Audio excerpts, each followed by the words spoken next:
அவன் காலையில அவர் காலை புடிச்சுக்கிட்டு கதர்னான்னு இருக்குது. ஓசியாவின் புஸ்தகம் சொல்லுது, அவன் அழுது கெஞ்சினான். அவன் தூதனானவரோடு கூட போராடி மேற்கொண்டான் இருக்குல்ல. அதுல பாத்தீங்கன்னு சொன்னா ஓசியா புஸ்தகம் 12ஆம் அதிகாரம் 4வது வசனம் வாசிங்க. அவன் தூதனானவரோட போராடி மேற்கொண்டான், அழுது அவரை நோக்கி கெஞ்சினான். அழுது அவரை நோக்கி கெஞ்சினான் அப்படின்னா என்ன அர்த்தம்? நைட் எல்லாம் போராடினான. எப்படி போராடி இருக்கான் தெரியுமா? காலை புடிச்சுக்கிட்டு அழுது இருக்கிறான். நமக்கு யாக்கோபுல இது ஆதியாகமத்துல பார்க்கும்போது எப்படி இருக்குது? மனுஷனோடும் தேவனோடும் போராடி மேற்கொண்டாயே. தேவனே அவன் என்ன பண்ணிட்டானா? மேற்கொண்டான். அப்படின்னா என்ன அர்த்தம்? மல்யுத்தம் போட்டான்னு இருக்குது. நமக்கு நினைச்சுக்கிட்டோம் காலை புடிச்சுக்கிட்டு சண்டை போட்டான், என்னமோ ஆண்டவர் அவனை விட்டு ஓட முடியாது, லாக் பண்ணிட்டான். நம்ம ஊர்ல சொல்லுவாங்க லாக் பண்ணிட்டான் அப்படின்னு. அவரை மேற்கொள்றதுக்கு ஒரே ஒரு வழிதான் இருக்கு. காலை புடிச்சுக்கிட்டு அழுது கெஞ்சினா அவரை நீங்க ஜெயிச்சிடலாம், மேற்கொள்ளலாம். ஜெயிச்சிடலாம் என்ன அர்த்தம்? மேற்கொள்ள. எப்படி மேற்கொள்ளலாம்? அவர் கொடுக்க முடியாத ஒண்ணு இப்ப இல்ல உனக்குன்னு தான் வந்தாரு. ஆசீர்வாதத்தை நான் இப்ப கொடுக்க வரல, ஆனா நான் அழுது அந்த ஆசீர்வாதத்தை வாங்குவேன். நீ கொடுக்க வரல, நான் வாங்குவேன். ஆனா என்னால வாங்க முடியும். என்ன யாக்கோபு விட? அதெல்லாம் விட முடியாது. சில பசங்களுக்கும் சரி சகோதரிகளுக்கும் சரி ஒரு ஒரு வெப்பன் வச்சிருக்கிறாங்க, ஒரு ஆயுதம். என்ன தெரியுமா? பேசி பார்ப்பாங்க, அடுத்து அழுது பார்ப்பாங்கல்ல, அழுது சாதிப்பாங்க, சாதிச்சிருவாங்க. பேசி நடக்காதத அழுது சாதிப்பாங்க. அதாவது பெண் பிள்ளைகள் இருக்கு பாருங்க, பெண் பிள்ளைகள் அப்பா கிட்ட சாதிக்கிறது, அது ஒண்ணும் பேசாது. ஃபர்ஸ்ட் வந்து கேட்கும், டேடி இப்ப முடியுமா முடியாதா அப்படின்னு. அப்பா சொன்னார் முடியாது. அந்த முகம் மாறும் பாருங்க, அவ்வளவு சீக்கிரம் இவர் முகமும் மாறும், அப்படியே சோகமாகும். இவருக்கு வேலைக்கே போக மனசு வராது. இப்ப என்ன, ஏன் இப்படி உட்காந்துருக்க நீ? ஒண்ணும் இல்ல, அவ்வளவுதான், சரி போ, கதை முடிஞ்சு. அழுது சாதித்தான். நிறைய பேர் அப்படி இருக்காங்க. அதுல ஃபர்ஸ்ட் நம்பர் 1 ஆள் யாருன்னா பைபிள்ல யாக்கோபு தான் சொல்லி கொடுத்தது இந்த உலகத்துக்கு. நீங்க அவர்கிட்ட நீங்க பேசி எல்லாம் வாங்க முடியாது. என்ன, நீங்க வந்து அவர்கிட்ட பேசி அற்புதமா வசனம் பேசி ஏசாயா இப்படி சொல்லுகிறதே, உடன்படிக்கை அப்படி சொல்லுது அப்படின்னா அவருடைய போராண்டு போயிருவார். ஆனா காலை புடிச்சிட்டோன்னு வச்சுக்கோங்களேன், ஒண்ணுமே செய்ய முடியாது. என்ன, எதுக்காக இதை சொல்றேன்னா, 35ஆம் அதிகாரத்தில் வர வேண்டிய ஆசீர்வாதத்தை 32ஆம் அதிகாரத்திலேயே வாங்கிட்டான் அவன் கையில. ஆசீர்வதிக்கவே தேவன் வரல, ஆசீர்வாதத்தை கொடுக்கவே வரல, ஆனா வாங்குவேன். நீங்க கொடுக்க வரல ஆண்டவரே, நான் வாங்குவேன், என்னால வாங்க முடியும். காரணம், விடியற் காலையில் உங்களுடைய இரக்கம் பெருசாக இருக்கிறது, காலை தோறும் உங்களுடைய கிருபை பெருசா இருக்கு. அந்த நேரத்துல என் கண்ணீரும் சேர்ந்துச்சுன்னா நீங்க என்னை தாண்டி போகவே முடியாது ஆண்டவரே. கர்த்தர் உனக்கும் எனக்கும் ஒவ்வொரு நாள் காலையில இப்படித்தான் வச்சிருக்கிறார். உனக்கு ஒருவேளை ஆசீர்வாதம் இல்லை என்றாலும் கூட, அது பின்னாடி வருகிறதா இருந்தாலும் கூட, உன்னால் போராடி தேவனிடத்துல வாங்க முடியும். அதுக்கு இதான் யாக்கோபு வச்சிருக்கிறது. எவ்வளவு பெரியதான ஒரு விஷயம் பாருங்க. அதாவது நம்ம படிக்கிறதுக்கு சாதாரணமா இருக்கு. வானத்தையும் பூமியும் உண்டாக்கின தேவனை மனச மாத்திரம் பாருங்க. அவன் வானத்தையும் பூமியும் உண்டாக்கின தேவனுடைய மனச கரைய பண்றான் பாருங்க. இப்ப கொடுக்காத இல்ல, நீ கொடுத்துட்டு போ, அதெல்லாம் முடியாதுப்பா, நீங்க கொடுத்துட்டு போங்கப்பா. இதுதான் காலையில கர்த்தர் இடத்துல இருக்கிறது. காலையில அவர் மனசு அப்படியே மெல்ட் ஆயிடும். அதான் வசனம் சொல்றது, காலை தோறும் அவருடைய கிருபை புதிதாக இருக்கிறது, அவருடைய இரக்கங்களுக்கு முடிவே கிடையாது. எப்படி ஒரு இரக்கம் கொடுக்க முடியாததை கொடுக்க வைக்கும், இல்லாததை உருவாக்கும். காலையில கர்த்தர் ஆசீர்வதிக்கவே ஆசீர்வதிப்பார். இதான் கர்த்தர் உனக்கு எனக்கு வச்சிருக்கிறது. இவ்வளவு மேன்மையை ஏழை மார்னிங்ல கர்த்தர் வச்சிருக்கிறார். என்னைக்காவது நம்ம எவ்வளவு மிஸ் பண்றோம் பாருங்க. நீங்க ஏழை மார்னிங் காத்திருந்தீங்கன்னா திரும்பி வரும்போது சக்சஸோட தான் வெளியே வருவீங்க. அதான் உண்மை. காலை சமூகத்துல போய் உட்காந்துட்டீங்கன்னா ஒரு 1 hour உட்காந்துட்டு அவர் சமூகத்துல இல்லப்பா, எனக்கு இன்னைக்கு இந்த மாதிரி பிரச்சனை இருக்கு, இன்னைக்கு நீங்க இவ்வளவு இருக்கு, இவ்வளவு சொல்லியிருக்காங்க, நீங்க எனக்கு செஞ்சா தான்ப்பா விடுவேன்னா செய்யறேன் போன்னு ஒரு வார்த்தை அவர் வாயில வந்துட்டா போதும். அதுக்கப்புறம் எதை பத்தியுமே கவலைப்பட வேணாம். அந்த நாள் முழுவதும் தைரியமா இருக்கலாம். ஏன், சொன்னது ஆண்டவர் செய்வார். எனக்கு நான் எப்பவுமே அப்படிதான் வச்சிருக்கிறேன். எனக்கு அந்த வார்த்தை மட்டும் வந்துடணும். அந்த வார்த்தை அவர்கிட்ட இப்போ இன்னைக்கு ஒரு சாட்சி வச்சுக்கோங்களேன். பாஸ்டர் சொல்லிட்டாங்க, நாளைக்கு காலையில நீங்களே கொடுங்கண்ணே அப்படின்ட்டாங்க. அன்னைக்கே சொல்லிட்டாங்க காலையில கொடுங்கன்னு. நேத்துக்கு ஆண்டவர் வார்த்தையை கொடுத்துட்டாரு. நேற்று இங்க முடிச்சதுல இருந்து போய் ஜெபம் பண்றேன், படுக்க போற வரைக்கும் ஜெபம் பண்றேன், 11 மணி வரைக்கும். நல்ல டயர்ட் வேற. வார்த்தையே வரல. காலையில கிட்டத்தட்ட ஒரு 3:30 மணிக்கு எழுந்திரிச்சிட்டேன், வார்த்தையே வரல. இங்கே 5 மணிக்கு வரணும், 5:30க்கு. 5 மணிக்கு ரெடி ஆகிட்டு இருக்கிறேன். அந்த ஒரு மனசுல சமாதானம் இல்ல. கொடுக்கலாம், இப்ப டைரியில ஏற்கனவே பல செய்திகள்லாம் இருக்கு, தூசி தட்டி கொடுக்கலாம். இல்ல அதுல ஒண்ணு எடுத்து கூட நம்ம, ஏன்னா பழக்கப்பட்ட செய்தியை பேசுறது ரொம்ப ஈஸி, ஆல்ரெடி எக்ஸ்பீரியன்ஸ்ட். ஆண்டவரே ஒரு வார்த்தை ஏதாவது ஒண்ணு, நம்ம ரொம்ப நாள் கழிச்சு சர்ச்சுக்கு போறோம், உங்ககிட்ட இருந்து ஒரு வார்த்தை வந்தா அது ஜனங்களுக்கு பேசும். ஏதோ நம்ம ஃபில்ஃபில் பண்ணிட்டு போறது இல்ல 45 நிமிஷம். 5 மணிக்கு கர்த்தர் ஒரு வார்த்தையை கொடுக்கிறாரு, காலை தோறும் அவருடைய. நான் நினைச்சுக்கிறேன் காலையில நைட்டு கேட்டப்ப கொடுக்காத ஆண்டவர் காலையில கொடுக்குறாரு பாருங்க. காலையில வாங்கிடலாம் அவர்கிட்ட இருந்து, காலையில என்ன செஞ்சிடலாம், வாங்கிடலாம். காலையில 3:30 மணில இருந்து கேட்டுக்கிட்டே இருக்கிறோம், 5 மணிக்கு சரி இந்த வார்த்தையை கொண்டு போய் கொடு. இப்ப நமக்கு முழு சந்தோஷம். எவ்வளவு மழை அடிக்குது, ஒண்ணும் கவலை கிடையாது, வார்த்தை கிடைச்சிருச்சு, அவ்வளவுதான் சந்தோஷம். இதுதான் ஆசீர்வாதம். பல நேரங்கள்ல வராததை கூட உங்களால் வர வைக்க முடியும். பல நேரம் யோசிக்கிறீங்க தெரியுமா, இது எனக்கு வராது, கிடைக்காது, சான்ஸே இல்லைன்னு. ஆண்டவர் சொல்றாரு, காலையில சமூகத்துக்கு வா, நீ அவர் சமூகத்துல உட்கார்ந்து அழுது அவர் இருதயத்தை கரைச்சு, என்னடா இது உனக்கு தானே, சரி உனக்கு தான் போ அப்படின்றாரு. அல்லேலூயா. கடைசியாக காலையில என்ன நடக்குது சொல்லிவிட்டு நாம் ஜெபம் முடிக்கலாம். வாசிங்க மத்தேயு சுவிசேஷம் 28ஆம் அதிகாரம் 1-2 வசனங்களை வாசிங்க. ஓய்வு நாள் முடிந்து வாரத்தின் முதலாம் நாள் விடிந்து வருகையில் மகதலேனா மரியாளும் மற்ற மரியாளும் கல்லறையை பார்க்க வந்தார்கள். அப்பொழுது பூமி மிகவும் அதிரும்படி கர்த்தருடைய தூதன் வானத்தில் இருந்து இறங்கி வந்து வாசலில் இருந்த கல்லை புரட்டி தள்ளி அதன் மேல் உட்கார்ந்தார். யோசித்து பாருங்களேன், விடிந்து வருகையில், ஏர்லி மார்னிங், காலையில இருட்டோட. இன்னொரு காஸ்பல்ல இருக்குது, இருட்டோட காலையில ஏர்லி மார்னிங். எங்க ஓடுறாங்க, கல்லறைக்கு ஓடுறாங்க. ஓடும்போது வசனம் சொல்லுது, ஒரு தூதன் இறங்கி கல்லை புரட்டி போட்டார். இப்ப இயேசு கிறிஸ்து 3 நாள் முன்னாடியே, 3 நாள் இரவும் பகலும் பூமியின் வயிற்றிலே இருப்பார். 3 நாள் இரவும் பகலும் இருந்துட்டார். இது அந்த ஓய்வு நாள் முடிஞ்சு அந்த வாரத்தின் முதலாம் நாள் அப்படின்னு இருக்குது. அந்த விடிந்து வருகையில் 3 days ஓவர், வியாழன் வெள்ளி சனி முடிஞ்சிருச்சு. ஞாயிற்றுக்கிழமை காலையில, நம்ம புரிதலுக்காக சொல்றேன், ஞாயிற்றுக்கிழமை ஏர்லி மார்னிங் போகும்போது வசனம் சொல்லுது, இயேசு அந்த என்னைக்கு சிலுவையில் அறையப்பட்டாரோ அன்னைக்கே காவலர் ஆவிகளுக்கு போய் பிரசங்கம் பண்ண போயிட்டாரு கீழே. நீங்க நினைக்க கூடாது 3 நாள் டெட் பாடியா கடந்தாரு, ஒன்னும் பேச்சு மூச்சு இல்லாம இருந்தாரு, இயேசு கிறிஸ்துக்கு ஒரு வேலையும் இல்ல, நல்லா ஹாயா 3 days ரெஸ்ட் எடுத்தாரு. இல்ல, வசனம், இன்று நீ என்னோடு கூட பரதீசியில் இருப்பாய். ஜீவனுள்ள ஒரு தேசம் அது. அங்க போயிட்டாரு. இவனை கொண்டு போய் விட்டுட்டு போறதுக்கு முன்னாடி இந்த காவலுள்ள ஆவிகளுக்கு எல்லாம் பிரசங்கத்தை பண்ணி அவங்களையும் பிக்கப் பண்ணி, வாங்க நம்ம எல்லாம் போவோம். யாரு? மேல் பாதாளத்தில் இருக்கிற பழைய ஏற்பாட்டு பரிசுத்தவான்கள் எல்லாரையும் கூட்டிட்டு பாரடைஸ்க்கு போயிட்டு அந்த வேலையெல்லாம் முடிச்சு, இப்ப இயேசு 3ஆவது நாள் வரார். வரும்போது பாத்தீங்கன்னா இயேசு இன்னும் படுத்து இருந்துட்டு வரல, இயேசு உள்ள வேலை பார்த்தா இருந்திருக்கிறார். ஆனா வசனம் சொல்லுது, 3ஆம் நாள் விடிந்து வருகையில் கல்லறை திறக்கப்பட்டது, பூமி அதிரும்படி கல்லறை திறக்கப்பட்டது. வசனம் என்ன இருக்கு? வானத்தை இறங்கி வாசந்த கல்லை புரட்டி தள்ளி அதன் மேல் உட்கார்ந்தார். இதோட அர்த்தம் என்ன தெரியுமா? அதுக்கு முன்னாடி உள்ள அத்தனை காரியத்தையும் கர்த்தர் புதுசாக்க போறாரு. பழையவைகள் எல்லாம் ஒளிஞ்சு போகுது, நியூ விஷயத்தை ஸ்டார்ட் பண்றார். நியூ கவர்னன்ட், புதிய உடன்படிக்கை ஸ்டார்ட் பண்ண போறாரு. பாவ மன்னிப்புக்கு பிறகு பூமி புதுசா இன்னைக்கு தொடங்குது. புரியுதா? ஏதோ சாதாரணமான விஷயம் இல்ல. 4000 வருஷத்தினுடைய பாவத்தை அன்னைக்கு சுமந்து தீர்த்து முடிச்சிட்டாரு இயேசு. Everything over. இப்போ புது பூமி பிறகுது. எப்படி? நல்லா கவனிங்க.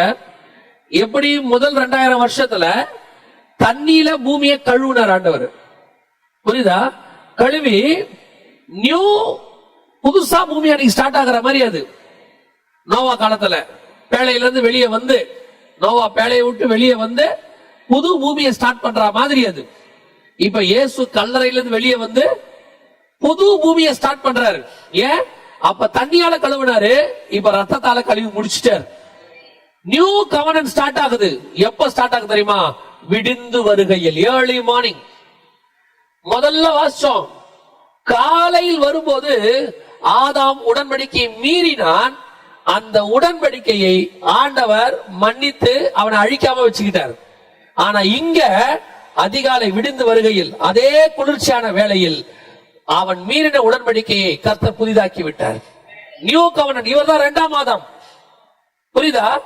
அவன் தோட்டத்தில இருந்து செஞ்ச தப்ப இவர் கெத்செமனே தோட்டத்துல இருந்து கல்வாரிக்கு போய் புதுசாக்குறார். விடிந்து வருகையில் நியூ கவர்னன்ட், புது பூமி கர்த்தர் புதிதாக்கி நம்ம கையில கொடுத்தாரு. அதுக்கு முன்னாடி இருந்தது வேறு, அதுக்கப்புறம் இருக்கிறது வேறு.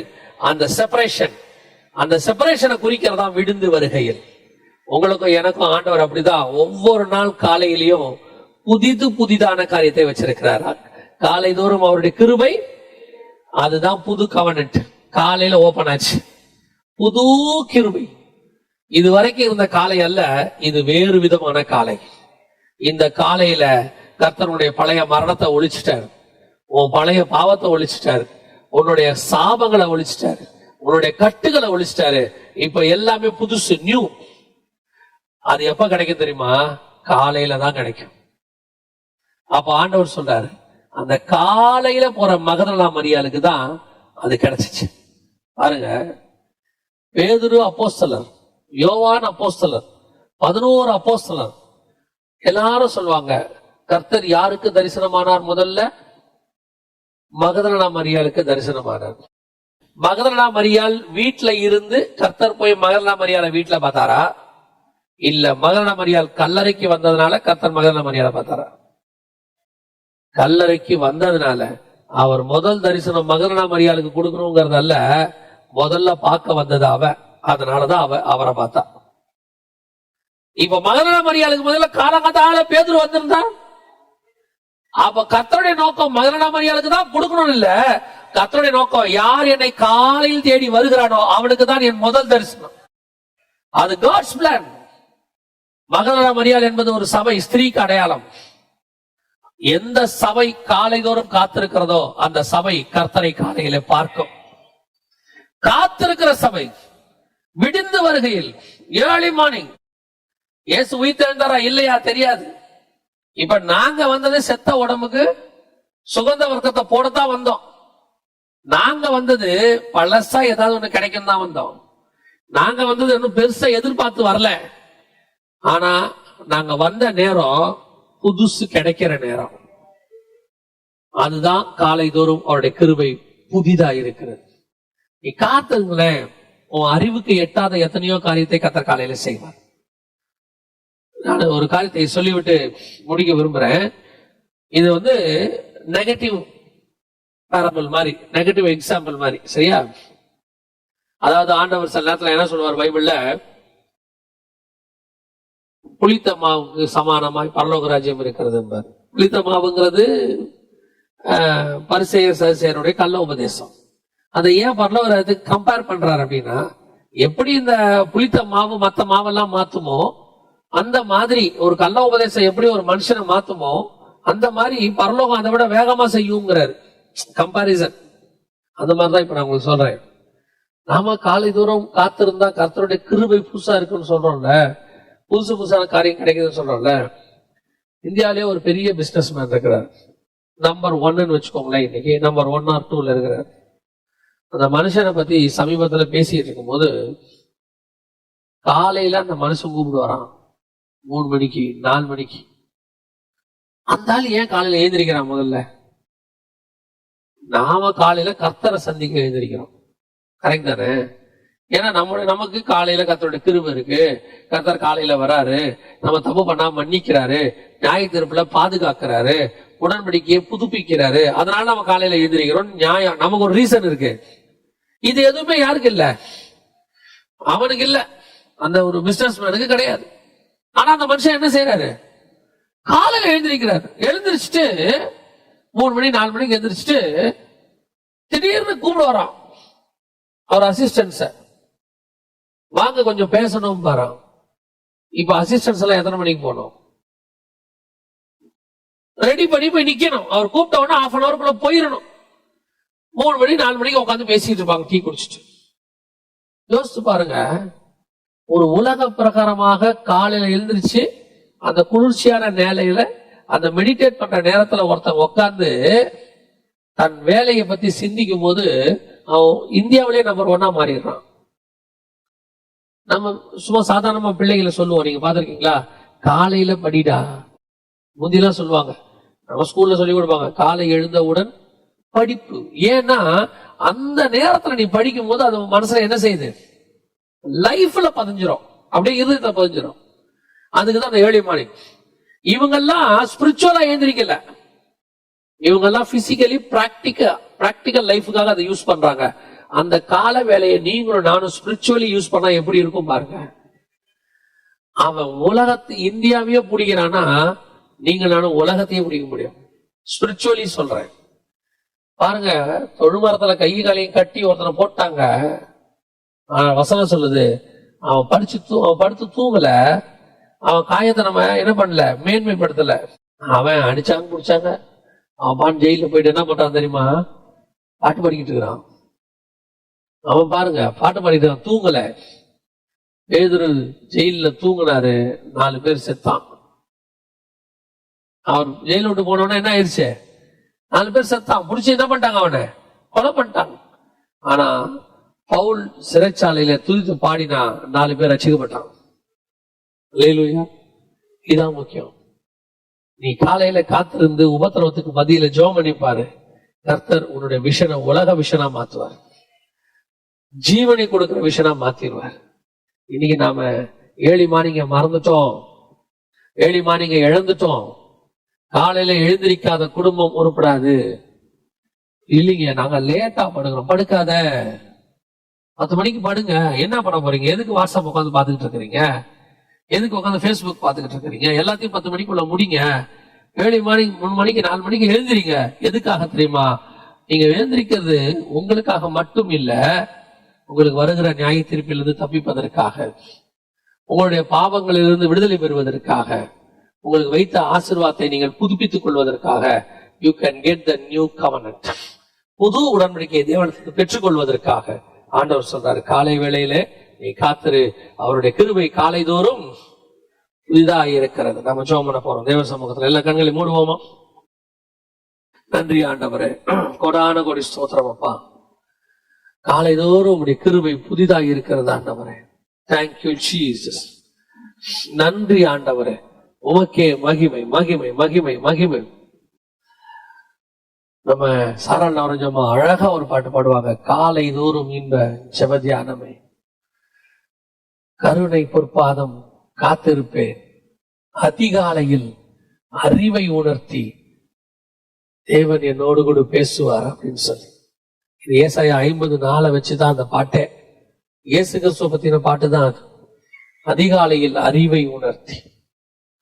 உங்க பிள்ளைகளை காலையில எழுந்திருக்க வைங்க, எழுப்புங்க. 5 மணி 5:30 மணிக்கு பிள்ளைகளை எழுப்புங்க.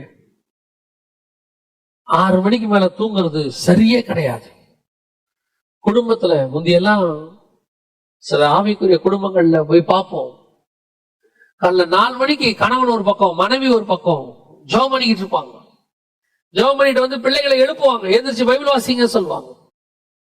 இன்னைக்கு குடும்பமே தூங்குது. You have so many reason. எனக்கு உடம்பு சரியில்ல, மழை பெய்யுது, கொஞ்சம் பலவீனமா இருக்கு, நைட்டு கொஞ்சம் வேலை டைட் ஆயிருச்சு. இந்த ரீசனை பவுல் சொல்லி இருந்தா அன்னைக்கு அந்த சிறைச்சாலை குடும்பம் தப்பிச்சிருக்குமான்னு பாருங்க. அடிச்சு அவனை தொங்க விட்டுருக்காங்க, சாதாரணமா இல்ல. ஆனா அவன் தூங்கல பாருங்க. நைட்டு நாளை காலையில எங்க அண்ணா என்ன கொல்லுவானோங்கிற பயம், நைட்டு தூக்கம் வரல பாருங்க அவனுக்கு. காலையில வரைக்கும் தேவனோட போராடி கிடைக்காத ஆசீர்வாதத்தை வாங்கிட்டான் பாருங்க. அது அன்னைக்கு கிடைக்க வேண்டிய ஆசீர்வாதமே கிடையாது, ஆனா அவன் வாங்கிட்டான்.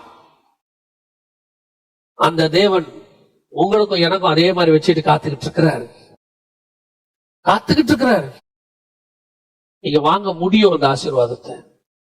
உனக்கு இல்லாத ஆசீர்வாதமா இருந்தாலும் காலையில நீ காலை பிடிச்சிட்டு கதறினா கர்த்தர் கொடுப்பார், கொடுக்காம போக மாட்டார். உனக்குரியதை கர்த்தர் தருவார். நாம ஜெபம் பண்ணுவோமா? ஆண்டவர்கிட்ட, ஆண்டவரே என்ன ஆசீர்வாதத்தால் ஒழிய நான் விட மாட்டேன். ஆண்டவரே எனக்கு என்ன வச்சிருக்கீங்களா அதை கொடுங்கப்பா. ஆண்டவரே என்னுடைய அக்கிரமங்கள் அதிகம், ஆண்டவரே ஒரு விஷயம் என்ன மன்னிச்சிடுங்கப்பா. ஆண்டவரே பகலில் குளிர்ச்சியான நேரத்துல வந்தா சாக வேண்டிய என்னை கூட நீங்க மன்னிச்சு விட்டுருவீங்க. ஆண்டவரே நான் காலையில காத்து இருக்கிறேன்ப்பா, தீர்மானம் எடுங்க. இனி எவ்வளவு வேலை என்னவா இருந்தாலும் சரி, ஒருவேளை நீங்க வேலை பலுல நைட்டு லேட்டா படுத்தாலும் சரி பரவாயில்ல, ஒரு அரை மணி நேரமா தேவ சமூகத்தில் நின்றுடுங்க. காலையில 5 மணிக்கு மேல தூங்குற விசுவாசி நல்லதில்ல, 4 மணிக்கு மேல தூங்குறது ஊழியருக்கு நல்லதில்ல. நீ தேவ சமூகத்துல 4 மணிக்கு 3 மணிக்கு நின்னுட்டினா பாரு, உனக்கு டிஃபரன்ஸ் தெரியும், ஒரு பெரிய மாற்றம் தெரியும். கர்த்தர் உங்களையும் உங்கள் குடும்பத்தையும் ஊழியத்தையும் ஆசீர்வதிக்கிறத நீங்க பார்க்க முடியும். ஆசீர்வதிக்காமல் தேவன் போகவே மாட்டார். நாம ஜெபிக்கலாம். சர்வ வல்லமை உள்ள எங்கள் ஆண்டவரே, அருமையான நேரத்திற்காய் ஸ்தோத்திரம். கிருபையுள்ள கரத்திலே தாழ்த்துகிறோம். நாங்கள் சபையாக இன்னைக்கு மட்டும் இல்ல ஆண்டவரே, ஒவ்வொரு நாளும் சமூகத்தில் காத்திருக்க கிருபை பாராட்டும். ஆசீர்வாதத்தை பெற்றுக்கொள்ள கிருபைதான் ஆண்டவரே. யாக்கோபு எப்படி ஆசீர்வாதத்தை போராடி வாங்கினானோ அதே போல எங்கள் சபை போராடி வாங்க கிருபை பாராட்டும். கிருபையுள்ள கரத்தை தாழ்த்துகிறோம் எங்கள் ஆண்டவர் இயேசுவின் நாமத்தில் பிதாவே.